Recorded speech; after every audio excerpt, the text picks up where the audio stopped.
आता ते परत विचारतील काही लोक. मी स्वतः माननीय पवार साहेबांना तेव्हा सांगितलं की साहेब हे थोडंसं गडबडीचं होऊ शकेल, पण मला वाटतं तोपर्यंत निर्णय झाले होते, बरेचसे निर्णय झाले होते. ठीक आहे, जाऊ द्या आता काय.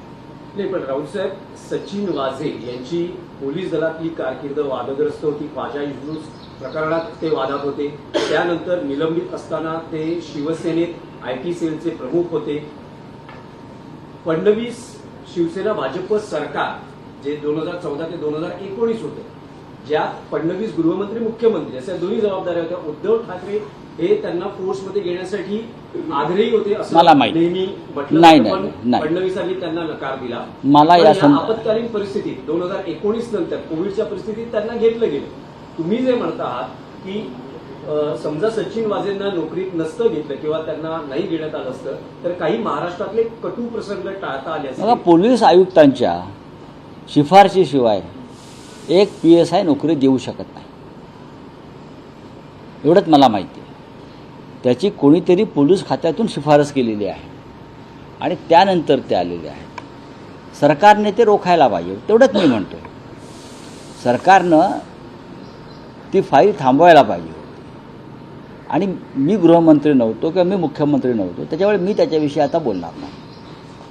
राऊतसाहेब, आणखी काही विषय आहेत देश आणि महाराष्ट्राच्या संदर्भात, विशेषतः ऑपरेशन सिंदूर संदर्भातले, की ऑपरेशन सिंदूरची माहिती देण्यासाठी भारतीय खासदारांचं, सर्वपक्षीय खासदारांचं शिष्टमंडळ हे परदेशात विविध देशांमध्ये UN वगैरे जाणार आहे आणि तिथे ती भूमिका मांडणार आहे.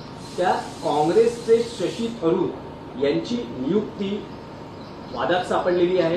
काँग्रेस नेत्यांनी शशी थरूर यांचं जे नाव सरकारने त्यात टाकलेलं आहे त्यावर आक्षेप घेतलेला आहे. मुळात या संपूर्ण शिष्टमंडळामध्ये सगळ्यात नंबर 1ची व्यक्ती कोण असेल तर ती शशी थरूरच आहे. शशी थरूर यांनी युनायटेड नेशनमध्ये असिस्टंट सेक्रेटरी जनरल म्हणून काम केलं, उत्तम काम केलं. पण आता हा विषय भारतीय जनता पक्षाने राजकीय केला, हा विषय त्यांनी राजकीय केला. आणि भारतीय जनता पक्षाला प्रत्येक विषयाचं राजकारण करण्याची खाज आहे. आता तुमच्या महाराष्ट्रातले उपमुख्यमंत्र्यांचे चिरंजीव आहेत ना, एका शिष्टमंडळाचे प्रमुख आहे. आता हे महाशय परदेशात जाऊन देशाची काय बाजू मांडणार आहे? मी काय मांडणार काय? दहशतवादासंदर्भात मुळात इतक्या घाईघाईनं हे डेलिगेशन पाठवायची गरज नव्हती. हे माझं मत मी तुम्हाला सांगतो. विरोधी पक्षानं 2 प्रमुख मागण्या केलेल्या आहेत. पहिली मागणी आहे ती म्हणजे विशेष अधिवेशन घ्यावं, काश्मीर प्रश्न आणि ऑपरेशन सिंदूर संदर्भात एक विशेष अधिवेशन घ्यावं, ही प्रमुख मागणी विरोधी पक्षाची आहे.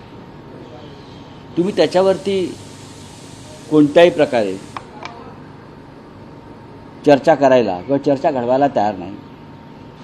आणि दुसरी जी मागणी आहे की प्रेसिडेंट ट्रम्प आणि भारतामध्ये असं काय डील झालं या सगळ्या प्रकरणात त्याची आम्हाला माहिती मिळावी, ती तुम्ही द्यायला तयार नाही.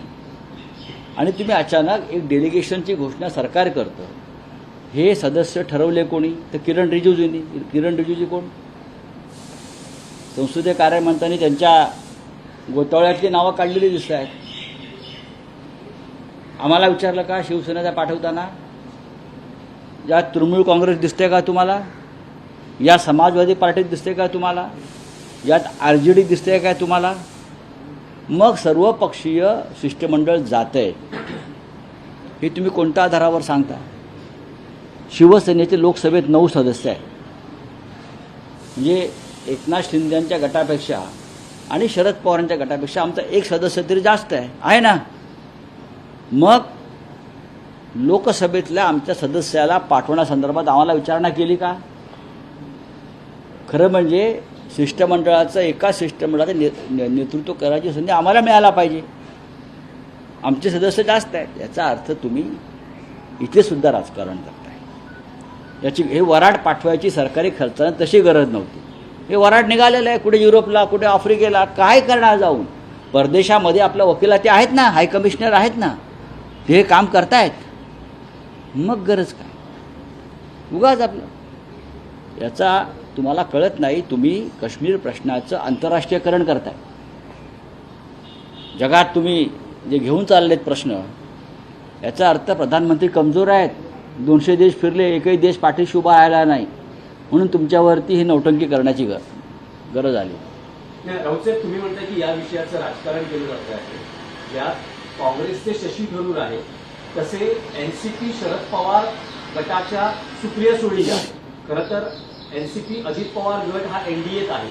असं असताना त्यांचा खासदार न समावेश करता शरद पवारांची कन्या सुप्रिया सुळे, हो, पण आमचे कुठे आहे? आमचे 9 खासदार आहेत. हो, पण या माध्यमातून काही आमचे 9 खासदार आहेत. वेगवेगळे संकेत तुम्हाला दिसत आहेत का? कारण अलीकडच्या काळात बीजेपी आणि एनसीपी शरद पवार गट हे एकत्र येणार, पवार किंवा सुप्रिया सुळे भाजपबरोबर जाणार, अशा अनेक चर्चा. खरं म्हणजे जे बळ मिळतं आहे का की सुप्रिया सुळे इंडिया ब्लॉकचे जे सदस्य झाले आहेत, त्यांनी या वराडावर बहिष्कार टाकला पाहिजे. तुम्ही सरकारच्या ट्रॅपमध्ये सापडताय. सरकारने जे गुन्हे आणि पाप केलेलं आहे, बरं का, त्याची वकिली करायला तुम्ही चाललेला. तुम्ही देशाची वकिली करायला चाललेला नाही. दहशतवादाचा पूर्ण बिमोड करण्याची क्षमता निर्माण झालेली असताना प्रेसिडेंट ट्रम्पनी एकतर्फी शस्त्रसंधी जाहीर करून पाकिस्तानच्या दहशतवादाला मोकाट सोडलं. हे तुम्ही जाऊन सांगणार आहात? विचारा प्रश्न. प्रेसिडेंट ट्रम्पला मध्यस्थ करण्याची गरज का भासली, त्याला कोणी आमंत्रित केलं, हा प्रश्न तुम्ही वॉशिंग्टनला जाऊन विचारणार आहात का? तर तुम्ही जा. सर, हिंदी में जानना चाहेंगे सर, इस तरीके शशि थरूर का नाम आया है, कांग्रेस ने नाम भी नहीं दिया, पर डेलीगेशन में उनको भेजा जा रहा है सर. देखिए, भारतीय जनता पार्टी इस मामले में भी राजनीति कर रही है. ये ठीक नहीं है. आपको अपोजिशन का समर्थन भी चाहिए और आप अपोजिशन में स्प्लिट भी करना चाहते हो इस मामले में. ये बहुत ही गलत बात है. सबसे पहले इस प्रकार का डेलीगेशन भेजने की ज़रूरत नहीं थी. क्या ज़रूरत थी? अपोजिशन ने एक मांग की थी, स्पेशल सेशन कश्मीर और ऑपरेशन सिंदूर पर. वो आप नहीं करने जा रहे. वो सेशन होने के बाद आपको भेजना चाहिए था, लेकिन आप अपने मर्जी के जो एमपीज है उसका एक डेलीगेशन बनाकर भेज रहे. शिवसेना के 9 मेंबर हैं लोकसभा में. हमको किसी ने पूछा नहीं कि लोकसभा में से किसी को आप भेजना चाहते हैं क्या.